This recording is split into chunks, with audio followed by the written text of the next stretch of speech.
this afternoon we talked a bit about what drives quality in the cow herd and how producers should be looking at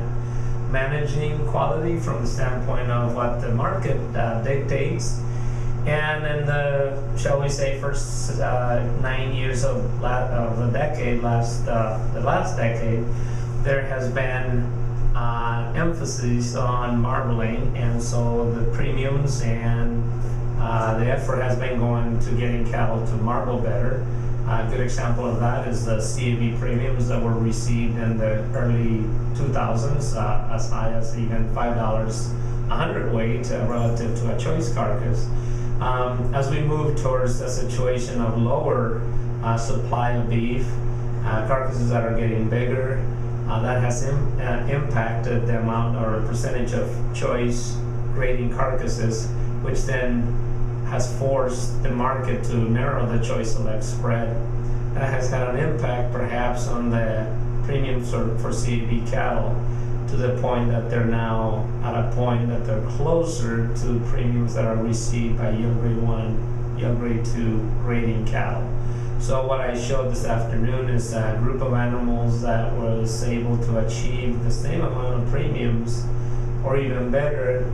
as yield grade 1, yield grade 2 type cattle, as opposed to cattle that were grading CAB. So from a perspective of managing cattle into the future, at least with the current market signals, it appears that consideration should be given to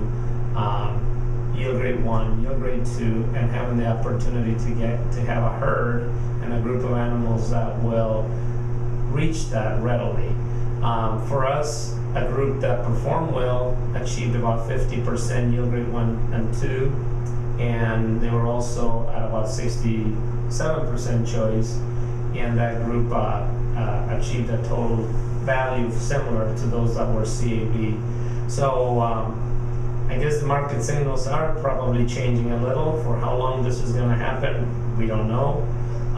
Perhaps as long as we have a low supply of beef or calves in the market,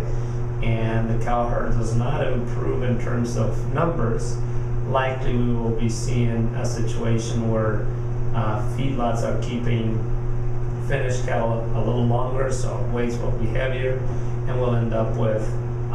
more cattle grading choice, which will have a pressure on premiums for marbling, and probably release some of the pressure on lean yielding cattle. And so in preparation for that, we emphasize today that producers should focus on information that they can grab so that they can make better decisions in the future. This also involves a lot of record keeping, which is not easy to do, but that's where it all will have to begin. So maybe the same story, just told a little differently from the standpoint of what the new market signals that appear to be out there, and re-emphasizing the need to utilize information, to record information,